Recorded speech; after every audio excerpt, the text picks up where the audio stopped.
Kecerobohan Danang di Gunung Lawu membuat dia harus kehilangan bapaknya. Simak ceritanya sebentar lagi.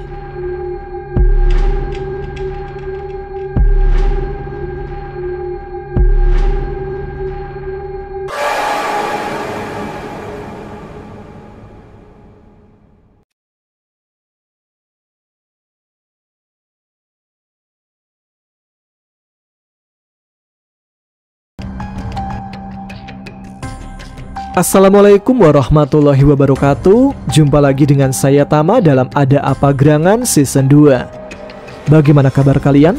Semoga selalu diberikan kesehatan dan juga rezeki yang cukup. Kali ini saya mendapatkan sebuah kiriman cerita dari Mas Danang tentang kisah hidupnya yang berhubungan dengan pendakian. Ada beberapa kejadian mistis juga dan ada kejadian mengharukan yang berhubungan dengan keluarga. Terjadi di Gunung Lawu melalui jalur Cemoro Kandang. Seperti apa cerita lengkapnya? Langsung saja kita simak. Teman-teman Ada Apa Gerangan, ceritanya mulai dari sini. Kenalin, namaku Danang. Umurku sekarang 28 tahun. Aku kerja sebagai sales mobil di Bandung. Kerjaannya muter-muter showroom, ngejar target, senyum lebar walaupun kadang hati nyungsep. Tapi ya, hidup emang gak bisa ditawar kayak harga mobil bekas. Aku anak pertama dari 2 bersaudara. Adikku 1 namanya Rahmat. Dia lebih muda 5 tahun dari aku. Kami berdua bisa dibilang bertahan hidup dengan cara masing-masing sejak ibu gak ada. Iya, kami udah gak punya ibu sejak lama. Dan kalau soal bapak, yah, itu topik yang rumit. Hubunganku sama beliau kayak kabel charger yang dicolokin setengah. Nyambung enggak, putus iya. Ibu meninggal waktu aku umur 10 tahun. Rahmat masih 5 tahun. Masih suka ngompol di kasur dan ngikutin aku kemana-mana. Sakitnya itu bukan tiba-tiba, tapi pelan-pelan. Kayak lilin yang nyala kecil lalu padam tanpa suara. Lemah jantung kata dokter. Penyakit itu pelan tapi pasti makan kekuatan ibu sedikit demi sedikit. Awalnya cuma suka capek, terus sering pingsan. Dan yang paling aku inget, dadanya sering sakit mendadak ketika malam. Kadang beliau terbangun sambil megang dada, nafasnya cepat, dingin keringatnya. Tapi anehnya, ibu gak pernah cerita apa-apa ke bapak soal sakitnya. Aku gak ngerti waktu itu. Aku cuma anak kecil yang bingung, takut dan marah. Marah karena bapak selalu gak ada. Pas ibu kesakitan, bapak di gunung. Pas aku panik, bapak gak bisa dihubungi. Waktu itu aku gak tahu apa-apa soal dunia kerja, soal tanggung jawab, soal jadi orang dewasa. Yang aku tahu, kalau seseorang sayang, seharusnya dia ada. Bapak itu seorang pemandu gunung. Hidupnya lebih sering di atas kabut daripada di bawah atap. 1 bulan bisa 3 kali naik, pulang sebentar, terus jalan lagi. Bahkan kadang sebelum sempat makan bareng, beliau sudah pamit lagi. Dan waktu ibu akhirnya benar-benar pergi, bapak gak ada di rumah. Itu hari yang nempel terus di kepala. Aku duduk di samping ranjang, megang tangan ibu yang dinginnya beda. Mata Rahmat bengkak karena nangis. Dan aku gak nangis. Aku cuma ngerasa kayak sesuatu dicabut dari dalam dada. Terus lubangnya gak pernah bisa ketutup lagi. Dan sejak hari itu, aku mulai belajar jaga jarak. Bukan cuma dari bapak, tapi dari semua hal yang bikin aku percaya. Setelah ibu meninggal, aku dan Rahmat dibawa ke rumah Bude Iem, kakaknya ibu. Bude tinggal di desa kecil, rumahnya kayu jati, lantainya masih tanah ketika kami pertama datang. Dindingnya bau tembakau dan minyak kayu putih. Suara lonceng sapi terdengar sampai dapur. Orangnya keras, suaranya besar, tangannya kasar, dan tiap ngomong nyaris selalu terdengar kayak marah. Padahal ya kadang gak juga sih. Tapi satu hal yang paling aku ingat dari Bude, beliau benci bapak. Setiap malam sambil motong sayur atau ngipas sate buat jualan, Bude selalu mulai ngomel. Bapakmu itu dari dulu gak pernah mikirin ibumu. Ke gunung terus, kayak gak punya rumah. Lah wong istrinya sakit aja gak tahu. Kirim duit aja itu namanya bukan jadi bapak, Nang. Bapakmu itu cuma numpang nyumbang, gak pernah jadi kepala rumah. Awalnya aku gak ngerti, cuma diam. Tapi lama-lama aku mulai percaya juga. Kata-kata Bude nempel di otak, pelan-pelan berubah jadi keyakinan. Bapak itu egois. Bapak lebih cinta gunung. Bapak gak peduli, dan itu terus tumbuh seiring umurku. Padahal sebenarnya Bude itu bukan orang jahat. Justru beliau yang masakin kami tiap hari, ngajarin aku bantu jualan di pasar, nganter Rahmat sekolah naik sepeda. Rumahnya kecil tapi selalu penuh makanan hangat. Beliau sering bilang, biar kalian gak punya ibu lagi, kalian tetap punya arah. Walaupun arah yang Bude maksud sepertinya bukan ke arah bapak. Sehari-hari aku bantu Bude jualan makanan keliling. Aku jaga warung kecil di depan rumah, sedangkan Rahmat bantu cuci piring. Kadang malam kami tidur bertiga di ruang tengah. Tikar digelar, nyamuknya banyak, tapi rasanya aman, nyaman, meskipun ada lubang besar di hati kami. Sementara itu, bapak ya kadang datang, tapi jarang. Kalau datang pun rasanya kayak tamu, bukan bagian dari kami. Beliau duduk di kursi, nanya kabar, ngeluarin amplop isi uang, terus pergi lagi. Setiap kali dia pamit, aku gak pernah minta dia tinggal lebih lama. Bahkan kadang aku berharap dia cepat pergi. Sementara Rahmat itu beda. Dia selalu nunggu bapak, selalu nyambut bapak pakai senyum, dan selalu bilang, Mas, bapak itu baik. Dia cuma bingung harus gimana deket sama kita. Tapi aku gak bisa nerima itu. Buatku bapak sudah lama hilang, dan aku gak punya alasan untuk mencari dia lagi.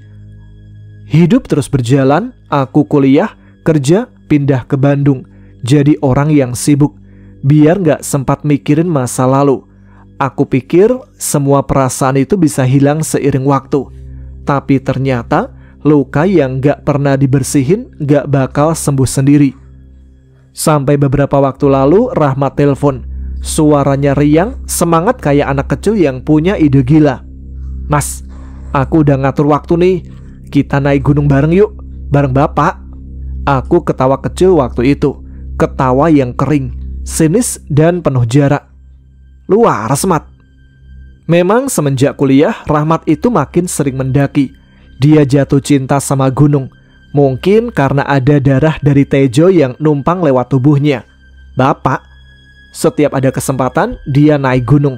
Kadang sama teman-temannya, kadang ikut komunitas. Tapi katanya ada satu mimpi yang belum kesampaian. Mendaki Gunung Lawu bareng Mas Danang dan bapak katanya. Aku cuma geleng-geleng waktu mendengar itu pertama kali. Lawu katanya, gunung tempat bapak dan ibu pertama kali bertemu.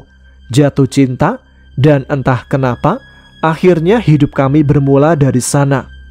Katanya dulu ibu ikut rombongan komunitas kampusnya, sementara bapak jadi pemandu. Mereka ketemu di jalur Cemoro Kandang. Katanya ibu jatuh karena kakinya keseleo, dan bapak yang pertama nolongin. Dari situ ngobrol, saling tukar bekal, lalu katanya cinta turun bersama kabut. Klise banget kan? Tapi entah kenapa saat Rahmat cerita itu aku diem aja gak bisa nyela. Mas, tolong ikut ya. Sekali aja mas. Mungkin ini satu-satunya kesempatan kita jalan bertiga, kata Rahmat suatu malam di telepon dengan suara pelan. Aku iseng nanya, emangnya bapak masih kuat naik? Ya nggak kayak dulu sih. Tapi bapak udah latihan mas. Jalan tiap pagi, naik turun bukit di belakang rumah. Mas tahu nggak, bapak itu nabung dari hasil tani, beli sepatu baru. Katanya kalau Danang mau ikut, aku harus siap. Aku diem lama waktu itu. Sesuatu di dadaku bergerak pelan, perih tapi hangat. Aku bayangin sosok tua dengan rambut separuh putih, nyangkul sawah yang dibelinya dari hasil keringat masa mudanya, lalu bangun subuh hanya untuk latihan jalan, dengan satu tujuan, mendaki bersama kedua anaknya. Bapak udah lama nggak naik gunung. Sejak usia menua, beliau berhenti jadi pemandu. Gantinya beliau bertani, nyewa sawah kecil, lalu dibeli perlahan dari tabungan hasil mendaki bertahun-tahun. Katanya sih, biar nanti bisa ninggalin sesuatu buat anak-anak. Tapi anak-anaknya satu menjauh, satu terus merapat. Aku masih ragu waktu itu. Tapi kemudian Rahmat ngirim foto. Gambar bapak lagi duduk di balai bambu. Tangannya megang sepatu gunung yang masih terbungkus plastik. Di depannya ada nasi pecel sederhana dan teh panas. Latar belakangnya foto ibu tergantung di dinding kayu. Mas lihat sendiri kan, bapak itu nunggu. Entah kenapa malam itu aku gak bisa tidur. Ada perasaan yang sulit dijelaskan. Campur aduk antara penyesalan, marah, tapi rindu. Rindu yang aneh. Kayak rindu pada sesuatu yang dulu tak pernah aku nikmati. Dan akhirnya aku bilang, ya udah Mat, aku ikut. Rahmat senangnya bukan main. Dia langsung ngatur tanggal, bilang bakal jemput aku di stasiun, dan minta aku nginep di rumah bapak 2 hari sebelum pendakian. Katanya biar bisa ngobrol dulu, biar nggak canggung. Tapi ternyata canggung itu bukan sesuatu yang bisa dihindari. Hari itu datang, aku naik kereta malam hari. Rahmat sudah nunggu di stasiun, mukanya sumringah kayak anak kecil habis dikasih hadiah. Kami naik motor ke rumah bapak, rumah kecil yang dulu sering aku lewati waktu pulang dari pasar bareng Bude. Rumah yang punya pekarangan luas dengan pohon jambu dan suara ayam dari kandang belakang. Waktu aku turun dari motor, bapak sudah duduk di kursi bambu depan rumah. Topi capingnya disampirin di belakang kursi, dan dia mengenakan kaos oblong serta sarung. Aku berdiri di depan pagar, diam. Dia juga diam. Rahmat yang akhirnya buka suara. Pak, Mas Danang. Bapak berdiri pelan. Wajahnya kelihatan lebih tua dari terakhir kali aku lihat. Kerutan di sekitar matanya dalam, rambutnya makin memutih. Tapi senyum itu masih ada. Senyum yang pernah aku kenal waktu kecil sebelum semua berubah. Danang, suaranya pelan, kering. Ayo masuk, Le. Langkahku berat, tapi akhirnya aku melangkah masuk. Kami duduk bertiga, diam. Rahmat mencoba ngobrol tentang rencana pendakian, logistik, dan jalur yang akan dipilih. Aku jawab singkat-singkat. Bapak sesekali ikut menanggapi, tapi aku tahu beliau juga bingung harus ngomong apa kepadaku. Sampai akhirnya waktu Rahmat ke dapur ambil teh, kami berdua tinggal berdua di teras. Tapi suasana hening. Bapak akhirnya buka suara. Makasih udah mau datang ya, Le. Aku cuma ngangguk. Bapak tahu kamu masih marah dari dulu, dan Bapak gak bisa salahin itu. Aku gak jawab, tapi tenggorokanku tiba-tiba seret. Waktu ibumu meninggal, Bapak di jalur Semeru. Udah telat 2 hari turun karena cuaca buruk. Pas turun, baru dikabarin. Itu penyesalan yang gak pernah hilang, Nang. Sampai sekarang. Aku menoleh ke arahnya. Dia gak nangis, tapi mata itu basah. Bapak gak pernah tahu kalau ibu sakit. Ibu nyembunyiin. Katanya biar bapak tetap fokus di atas gunung. Tapi mungkin itu salah. Dan bapak gak punya cara buat perbaikin semua itu. Cuma bisa kirim uang, tapi gak pernah bisa ngasih jarak. Aku ingin bilang sesuatu, tapi tenggorokanku terasa penuh, mataku panas. Satu-satunya hal yang bisa bapak lakukan sekarang ya ini.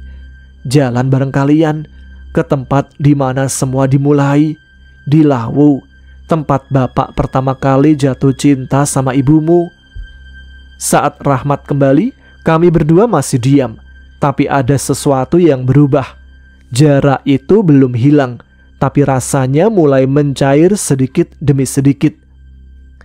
Malam itu untuk pertama kalinya dalam bertahun-tahun aku tidur di rumah bapak. Keesokan paginya, aku bangun lebih awal dari biasanya.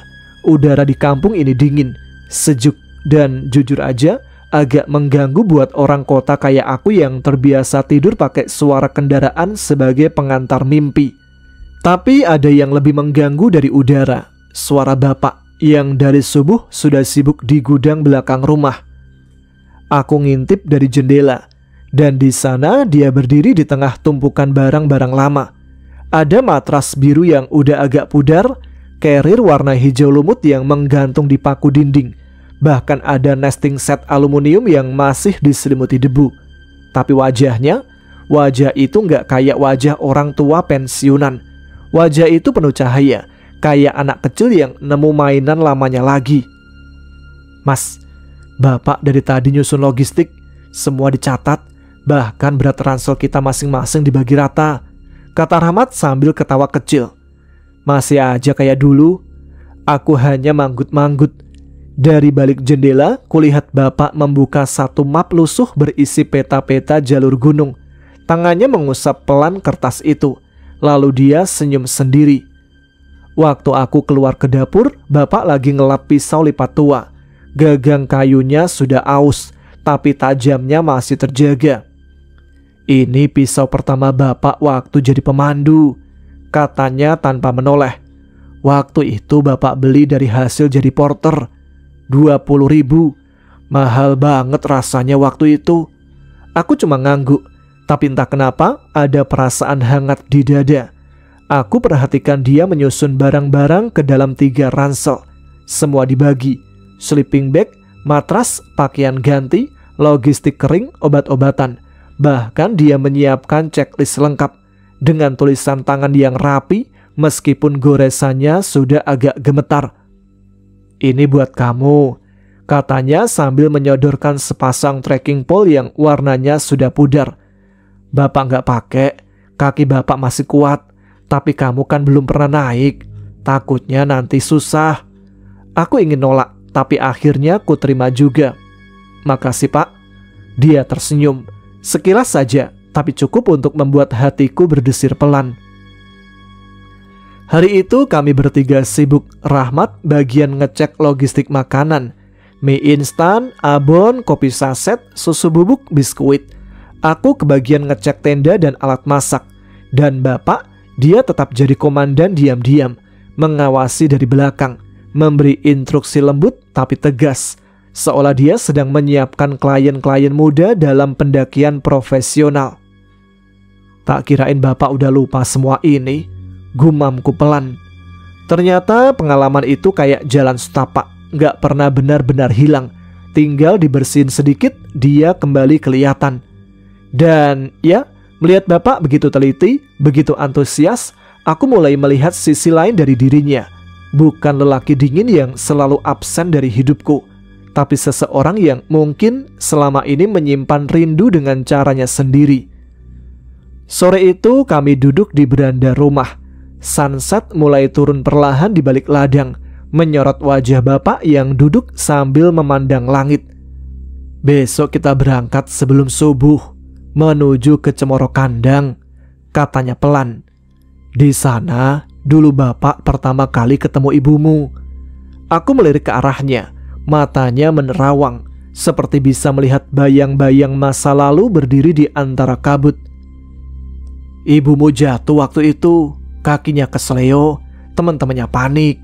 Bapak yang gendong turun sampai pos 2. Waktu itu dia marah, katanya aku bisa jalan sendiri. Tapi pas sudah turun, dia malah nanya nama, ujarnya sambil tersenyum tipis. Aku ikut senyum, Rahmat juga. Malamnya kami tidur lebih cepat. Bapak sudah siap sejak sebelum subuh. Ransel di punggungnya, caping tergantung di tas kecil di samping carrier. Meski jalannya udah tak cepat dulu, ada semangat yang menyala jelas di matanya. Kami berangkat naik mobil yang Rahmat sewa menuju ke base camp Cemoro Kandang. Sepanjang jalan, aku hanya menatap keluar jendela. Gunung Lawu akhirnya mulai terlihat dari kejauhan, tinggi, hijau, dan seolah menyimpan cerita yang belum selesai. Mobil berhenti di depan base camp. Angin tipis menyapa wajah kami. Bapak berdiri lama memandang jalur pendakian yang membentang ke atas. Bapak langsung disambut oleh seorang lelaki tua dengan jaket tambal-tambalan. Dia berdiri di depan pos registrasi sambil menyeduh kopi di gelas enamel yang sudah berkerak. "Loh, Tejo, isih urip kowe, Jo?" Bapak tertawa juga, keras dan tulus. Mereka saling menepuk bahu, saling menyebut nama-nama yang aku dan Rahmat enggak kenal. Katanya mereka sering mendaki bareng dulu waktu zaman masih tidur di bivak plastik dan makan bekal nasi lewat basi. Dan ternyata ya, semua orang di sini tahu siapa Tejo. Kayak semacam legenda hidup jalur Lawu bagian timur. Kami registrasi, isi buku tamu dan tidak lupa berdoa. Wajah Bapak terlihat lebih muda pagi itu. Seolah base camp ini adalah lorong waktu yang mengembalikannya pada siapa dia dulu. Begitu kaki menginjak jalur tanah yang menanjak dari pos awal, aku langsung sadar bahwa aku bukan pendaki. Karena baru jalan 15 menit, nafasku sudah naik turun kayak harmonika rusak. Rahmat masih santai di depan, ngobrol enteng sama Bapak. Sementara aku nyeret kaki, pegang lutut, dan sesekali ngumpet di balik pohon, pura-pura motret biar bisa istirahat. "Capek ya, Mas?" Rahmat noleh, senyumnya nyebelin. "Baru juga pemanasan. Emang gua bukan pendaki kali?" Aku balas dengan suara ngos-ngosan. Di depan Bapak terus berjalan mantap. Langkahnya pendek tapi stabil. Dia masih ingat semua titik istirahat. Tahu kapan harus berhenti, tahu kapan harus melangkah lagi. Tapi yang bikin aku agak sebel, dia nggak berhenti bicara. Bapak ketawa sendiri. Rahmat ketawa juga. Aku lagi-lagi diem. Kami berpapasan dengan beberapa rombongan lain. Ada sekelompok mahasiswa, cowok cewek yang heboh banget bawa speaker kecil muter lagu akustik. Mereka menyapa Bapak dengan sopan. Bapak cuma senyum. Aku ngelirik Rahmat yang ikut nimbrung ketawa. Sementara aku duduk di atas batu, minum air dan bertanya-tanya dalam hati. Apa aku salah kalau ikut? Akhirnya setelah drama nafas tersengal, paha pegal, dan pikiran yang berisik terus di kepala, kami sampai juga di Taman Sari Atas, pos 2. Ada warung juga di sini selain di pos 1 sebelumnya. Dan ini sih, orang cari rezeki bener-bener sampai ke atas gunung. Bapak berdiri di dekat papan petunjuk, matanya berbinar kayak anak kecil yang lagi nemu mainan lama di gunung. "Dari sini bisa ke kawah, Nang. Kawahnya cantik, bagus buat foto-foto juga. Ayo kita ke sana sebentar." Aku duduk nyender dengan nafas masih berat. Dan saat itu entah kenapa aku jawab dengan nada yang bahkan bikin aku sendiri nyesel setelahnya. "Enggak, Pak. Bapak aja sana kalau mau." Kepala Bapak menoleh pelan, tapi dia nggak bilang apa-apa. Cuma senyum sedikit. Senyum yang menurutku lebih mirip senyum kecewa yang ditahan. Aku tahu dia cuma mau ngajak biar lebih dekat. Mungkin mau cerita sesuatu, atau sekedar jalan bareng kayak orang tua dan anak pada umumnya. Tapi aku masih belum bisa. Luka lama itu masih ngendon di dada. Suara Bude iem, wajah ibu yang pucat di hari terakhirnya. Semua masih nyangkut. Rahmat duduk tidak jauh dari kami, buka-buka cemilan dari tas karirnya. Pura-pura gak dengar percakapan barusan. Tapi aku tahu dia pasti dengar. Mungkin dia juga kecewa, tapi dia tahu aku keras kepala. Dan dia juga tahu Bapak itu gak pernah marah kalau aku bersikap kayak gitu. Aneh ya? "Kalau gitu istirahat dulu ya," kata Bapak akhirnya. Dia duduk lalu buka termos kecil dari tasnya dan menuang teh panas ke tutup botol. Ditaruhnya satu gelas kecil ke arahku. Aku diam tidak mengambilnya. Setelah kami sudah lumayan istirahat lama, Bapak bangkit dan mengajak lanjut jalan. "Ayo lanjut, nanti keburu sore. Kalau masih terang gini, kita bisa lihat pemandangan-pemandangan." "Pak, aku tuh masih capek. Kalau mau jalan aja duluan sama Rahmat. Aku bisa nyusul." "Sumpah, nyesel banget ikut naik. Dasar gunung anjing." Kalimat terakhir itu keluar tanpa filter dan langsung terasa kayak tamparan balik ke mukaku sendiri. Rahmat menoleh cepat, terus nyenggol tanganku. "Mas, dijogo omongannya." Bapak cuma geleng-geleng tidak bilang apa-apa lagi. Aku tahu aku keterlaluan, tapi aku masa bodoh. Toh mau bapak tersinggung atau enggak, itu enggak ada hubungannya sama kehidupanku. Bapak lalu duduk lagi dan buka bekal. Kemudian sodorin 1 bungkus nasi ke arahku. Gak maksa, cuma bilang pelan, "Makan dulu Nang, biar kuat." Ku ambil nasi itu tanpa bilang apa-apa. Setelah diam beberapa saat di Taman Sari Atas, Bapak dan Rahmat akhirnya ngalah. Mereka duduk lebih lama dari seharusnya. Aku tahu itu karena mereka menunggu aku siap jalan lagi. Tapi dasar kepala batu, aku malah bangkit lebih dulu. Jalan duluan tanpa bilang apa-apa. Gak nawarin, gak nengok, pokoknya langsung pergi. Langkahku cepat asal-asalan, kayak orang yang gak tahu arah, tapi sok yakin. Jalanan mulai menanjak pelan, akar-akar pohon makin banyak, dan tanah mulai lembab. Aku ingat, katanya sih pos berikutnya namanya Penggi. Sampai di suatu titik, tiba-tiba kakiku nginjek batu kecil yang miring. Bunyinya krak kecil, lalu nyeri tajam langsung nyambar dari pergelangan kaki ke lututku. Aku duduk seketika, nahan nafas, tangan pegang lutut, kaki digerak-gerakin pelan. Sial! Rahmat dan Bapak cepat-cepat nyusul. Wajah mereka panik, terutama Bapak. Dia langsung jongkok, pegang pergelangan kakiku. Matanya serius. Tangannya sudah refleks buka saku celana, mengeluarkan semacam minyak gosok kecil. Sebentar Nang, kayaknya keseleo.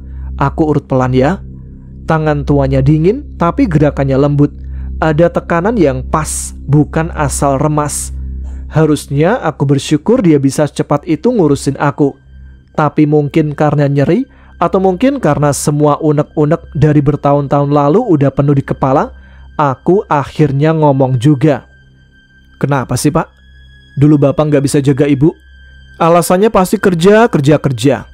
Iya aku tahu, kerjaan Bapak itu naik gunung, sekalian hobi juga kan? Enak toh? Nanja, lihat pemandangan, terus dibayar. Nyenengin kan? Makanya gak inget pulang. Bahkan waktu Ibu meninggal, Bapak gak ada kan? Suara Rahmat langsung motong, agak tinggi nadanya. Mas, ngapain sih bilang gitu sekarang? Aku noleh ke dia. Biar Bapak tahu perasaanku waktu itu. Bukannya pendakian ini buat bikin kita lebih deket ya? Nah, kalau mau deket, harus tahu dulu isi hati masing-masing. Rahmat terdiam, mukanya ketahan antara mau marah dan mau nangis. Bapak masih diem. Tangannya tetap ngurut kakiku pelan, bahkan makin hati-hati. Lalu dia akhirnya ngomong, pelan, sangat pelan. Bapak minta maaf Nang, Bapak nyesel. Cuma itu jawaban Bapak. Cuma 2 kalimat pendek yang gak menjelaskan apa-apa, gak membela diri, gak berusaha bikin aku mengerti. Dan entah kenapa aku malah makin kesel. Karena apa? Karena jawaban itu terlalu sederhana buat luka yang rumit. Karena minta maaf itu gak bikin Ibu hidup lagi, gak bikin aku lupa malam-malam sepi di rumah Bude, gak bisa ngilangin rasa sakit waktu lihat Ibu makin kurus dari hari ke hari tanpa tahu kenapa. Aku gak jawab apa-apa. Aku cuma tarik nafas panjang, pandang ke hutan yang sunyi di depan. Dan Bapak tetap ngurut kakiku dengan sabar. Seolah-olah minta maaf adalah satu-satunya hal yang bisa dia lakukan sekarang. Dan menyembuhkan kakiku adalah satu-satunya cara dia bisa tetap jadi bapakku hari ini. Apa ngajak kami naik gunung begini, terus Bapak merasa bisa merebut hati kami lagi? Apa ini sebuah penebusan gitu Pak? Nah sudah, udah enakan kan kakinya? Coba Nang, berdiri. Bapak tidak menjawab ajakan debatku. Gak tahu karena apa, tapi setelah dipijat, kakiku jadi enakan dan bisa jalan lagi. Singkatnya, kami akhirnya sampai juga di pos 3, Penggi. Di sana ada semacam gubuk kecil yang aku asumsikan sebagai pos resmi. Dan ada juga satu warung yang lumayan ramai. Beberapa pendaki keluar masuk kelihatan akrab. Mungkin mereka sudah sering naik. Aku gak peduli. Begitu lihat ada area tanah datar di dekat pos, aku langsung rebah. Kayaknya tulang-tulangku minta direset. Nafas ngos-ngosan, kaki kerasa berat kayak di semen. Dan mood udah minus 12. Rahmat nanya, "Mas, kita ngecamp sini aja ya?" Aku ngangguk lesu, gak ada niat lanjut jalan. Capek, bodoh amat puncak. Akhirnya Bapak dan Rahmat sibuk bangun tenda. Sementara aku buka HP, ngecek email, scroll notifikasi, buka-buka aplikasi yang bahkan gak bisa dimuat karena sinyalnya hilang muncul kayak hantu. Tapi entah kenapa, lebih enak sibuk di layar daripada harus ngobrol. Kami gak masak, warung udah jadi solusi semua masalah. Beli makan aja, gak mau repot. Waktu terus berjalan. Tanpa sadar aku ketiduran di dalam tenda. Pulas. Begitu bangun, langit udah gelap. Jam 8 malam. Aku bangkit pelan. Lihat Rahmat sudah tidur di sebelah. Suaranya teratur, nafasnya dalam. Tapi Bapak gak kelihatan. Aku kira Bapak ke warung. Mungkin ngobrol, mungkin ngopi. Tapi pas aku buka resleting tenda, aku lihat sosok duduk membelakangi kami. Gak jauh dari tenda. Diam, tapi bahunya naik turun, kayak orang yang menahan tangis. Gak tahu kenapa aku langsung tahu itu Bapak. Tapi bukan Bapak yang biasa kulihat. Ini kayak versi paling rapuh dari Bapak yang pernah ada. Sosoknya tampak menyusut dalam kegelapan. Dan suara kecil, serak seperti sesenggukan masuk ke telinga. Apa dia nangis? Karena aku? Karena semua kata-kata kurang ajarku tadi gitu? Aku nahan diri buat gak maju. Ada perasaan bersalah tapi juga ragu. Jadi aku cuma bilang, "Pak, aku ke warung." Lalu aku jalan ngelewati sosok itu tanpa menengok lagi. Sampai di warung, yang bikin aku berhenti di depan pintu, Bapak lagi duduk di dalam, lagi ngobrol santai dengan seorang bapak-bapak lain yang kayaknya penjaga warung. Gelak tawa kecil dengan obrolan ringan. Aku seketika berdiri kaku. Kalau Bapak di sini, terus tadi yang duduk di depan tenda siapa? Jantungku berdetak makin kencang. Aku mundur pelan, gak jadi pesen teh, gak jadi ngobrol, dan putar balik. Di depan tenda, sosok itu udah gak ada. Gak ada siapa-siapa. Tanah kosong, hutan gelap, angin mulai dingin banget. Aku tahu apa yang kulihat. Aku tahu aku gak halu, tapi juga aku terlalu marah untuk takut. Spontan aku sedikit teriak, sedikit. "Setan goblok, gua gak takut. Ayo tampakin kalau ada." Gemas suaraku mantul ke pepohonan. Sunyi. Tanpa pikir panjang, aku cari tempat agak minggir dan buang air sembarangan. Emang sengaja sih. Dalam hati aku bilang, "Sorry, gua gak perlu izin di tempat yang gak ada pemiliknya." Setelah itu aku balik ke tenda, masuk, nutup resleting, gulingin badan. Aku tidak tahu jam berapa tepatnya, tapi tiba-tiba aku terbangun. Udara di luar terasa semakin dingin, menusuk masuk lewat resleting tenda yang sedikit terbuka. Rahmat masih tidur di sebelahku, nafasnya pelan dan stabil. Tapi Bapak gak ada, mungkin masih di warung, pikirku. Ya udahlah, aku juga haus dan pengen buang air sekalian. Aku keluar pelan-pelan.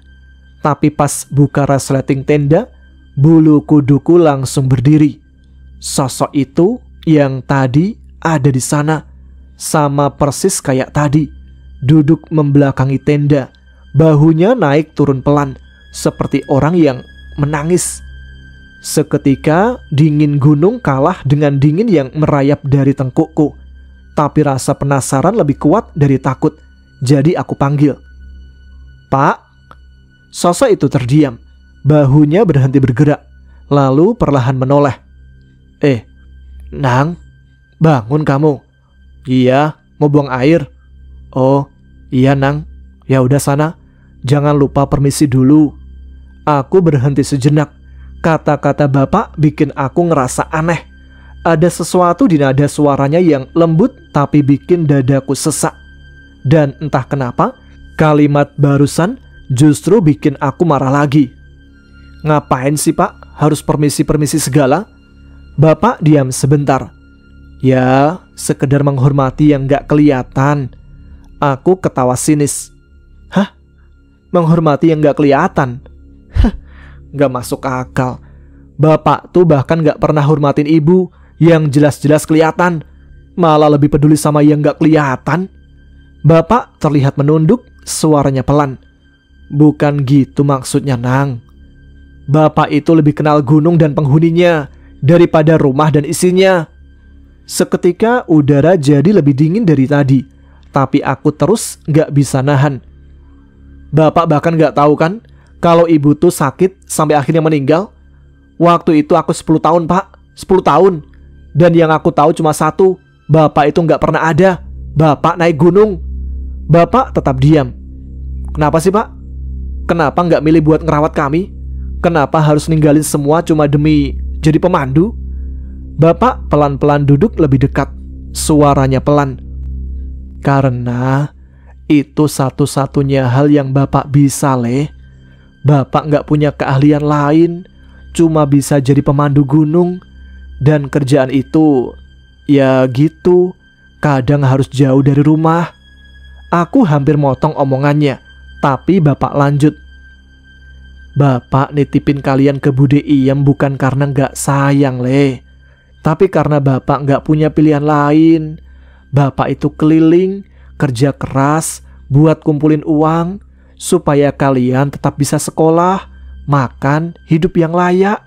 Supaya kalian gak harus hidup susah kayak Bapak. Suaranya mulai bergetar. Bapak cuma pengen lihat kalian, anak-anak Bapak berhasil. Itu saja, Le.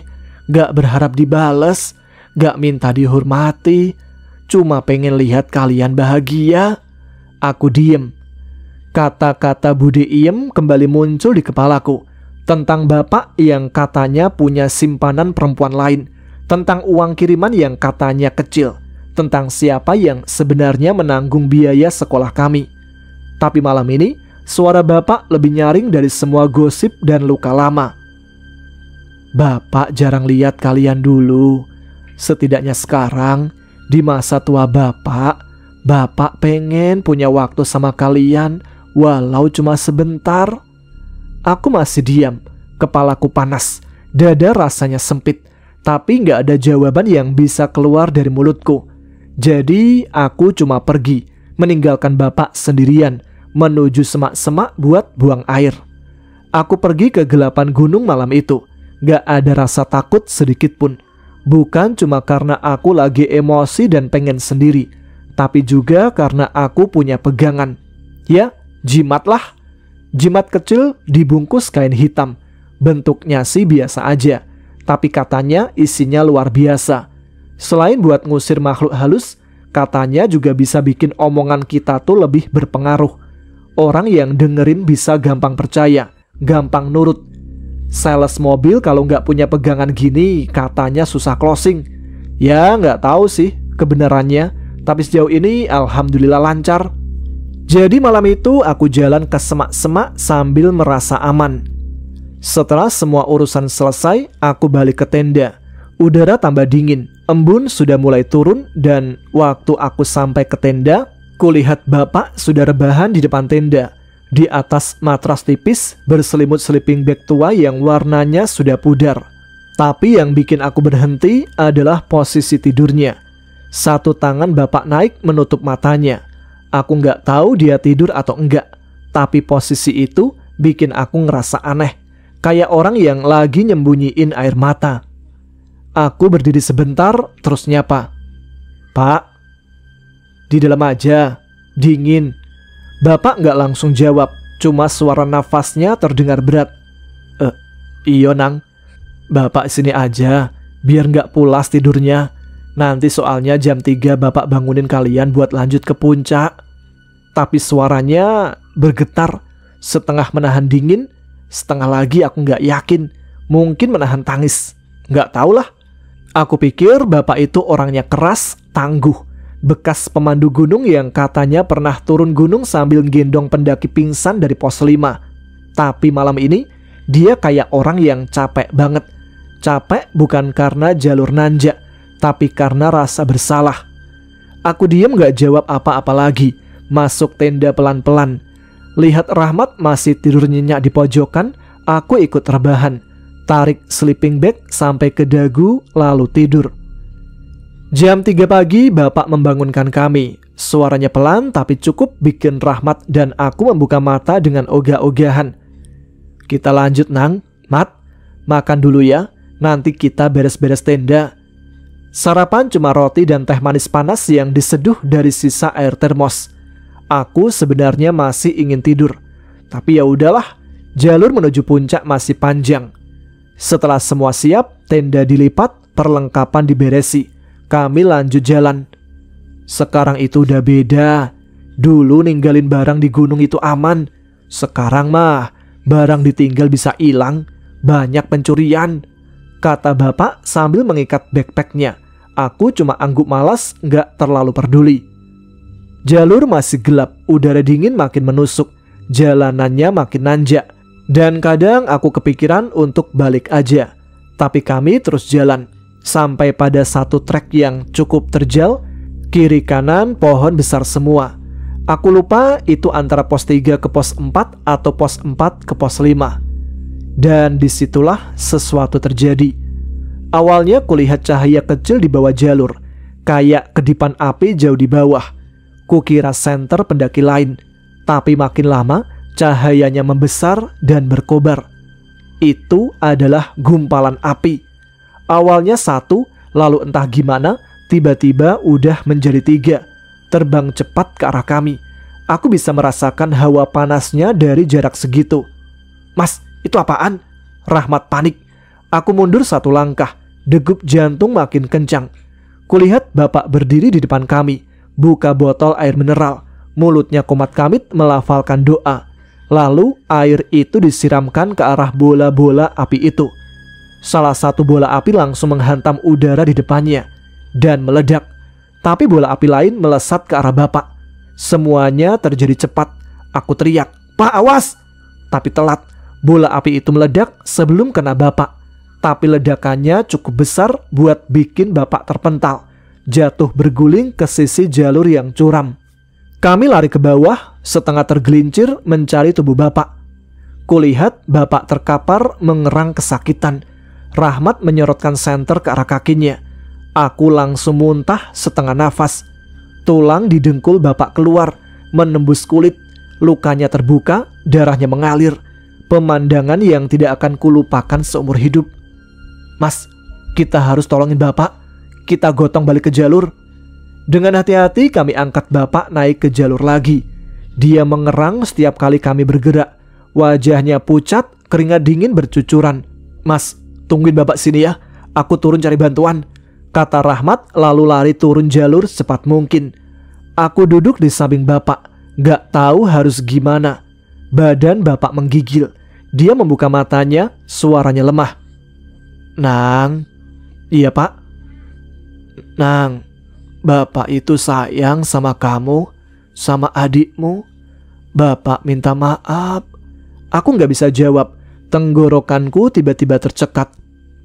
Bapak kangen banget sama ibumu, Nang. Kalau bisa, bapak pengen ketemu lagi, pengen bareng lagi sama ibumu. Dan tanpa bisa kucegah, air mata itu menetes. Aku gak kuat. Aku nangis. Aku yang selama ini selalu sinis, yang gak pernah nangis, yang suka marah-marah ke bapak. Malam itu aku sesenggukan di tengah gunung, di bawah langit penuh bintang. Pak, maafin Danang ya pak. Aku ingat masa kecil dulu, waktu bapak pulang dari luar kota dan membawa oleh-oleh. Waktu kami berdua naik motor ke pasar malam, beli tiwul, beli mainan, ketawa-tawa bareng.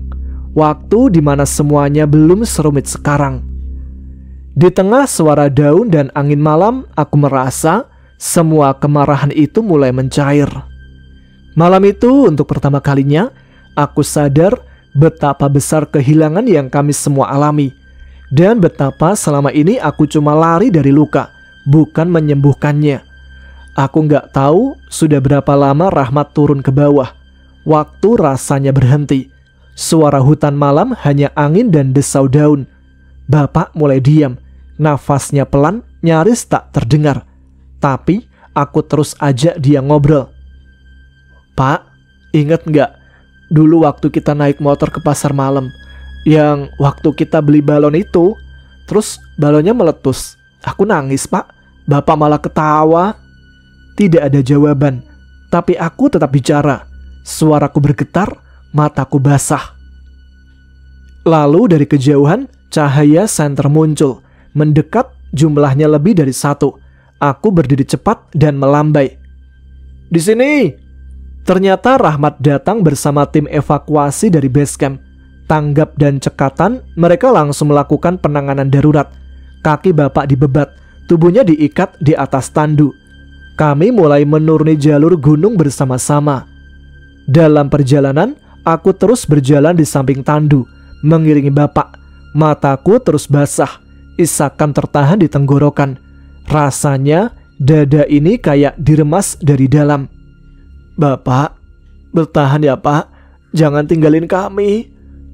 Sesampainya di base camp, ambulans sudah menunggu. Sirenenya tidak dinyalakan, tapi kedatangannya terasa seperti detak terakhir waktu. Bapak langsung dibawa ke rumah sakit terdekat. Ruang gawat darurat menyambut dengan lampu putih terang yang menyilaukan. Aku dan Rahmat menunggu di luar, berdoa diam-diam dalam hati masing-masing. Alhamdulillah bapak selamat. Luka kakinya parah, tapi nyawanya tidak dibawa malam itu.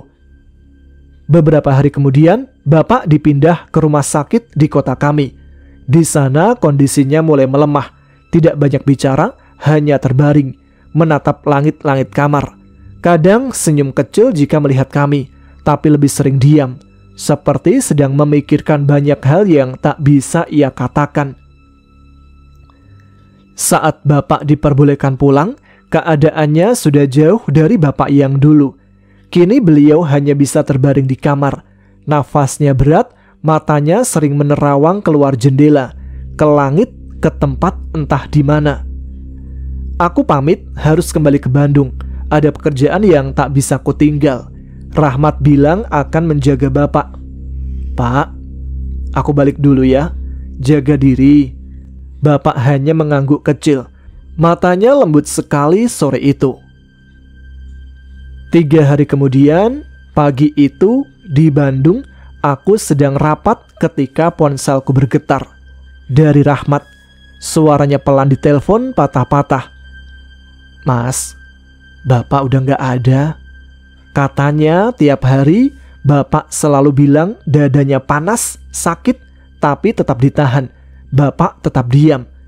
Sampai akhirnya pagi itu, ketika tubuhnya tak sanggup lagi menahan semuanya, bapak menghembuskan nafas terakhirnya dalam tidur. Aku hanya bisa duduk di kursi, menatap kosong ke layar laptop sambil merasakan dada ini seperti berlubang. Tidak ada lagi waktu untuk berkata, Pak, terima kasih, atau Pak, maaf, karena waktunya sudah habis. Penyesalan tetap ada, tapi setidaknya kini meski aku dan bapak terpisah lebih jauh oleh batas dunia dan akhirat, hubungan batin kami tidak sejauh dulu.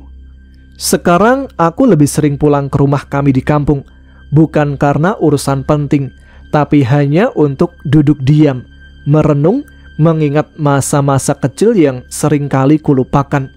Waktu bapak menggendongku sepulang sekolah, waktu kami ke warung beli jajan, waktu bapak pulang dari pendakian dan membawa oleh-oleh kecil tapi penuh makna. Di rumah tua itu, bayangan masa lalu berkelindan seperti kabut pagi di lereng gunung. Kadang menghangatkan dada, kadang membuat mata berkaca-kaca. Aku kini mulai mengerti setelah kurasakan sendiri beratnya jalur pendakian. Betapa keras perjuangan bapak di luar sana. Mendaki tak hanya memenuhi egonya, tapi juga mendaki demi mencukupi kebutuhan anak istrinya. Jauh dari rumah, jauh dari pelukan orang-orang yang ia cintai. Aku yakin kalau bapak bisa memilih, ia lebih ingin banyak di rumah dan bisa memeluk ibu, aku, dan Rahmat sesering mungkin.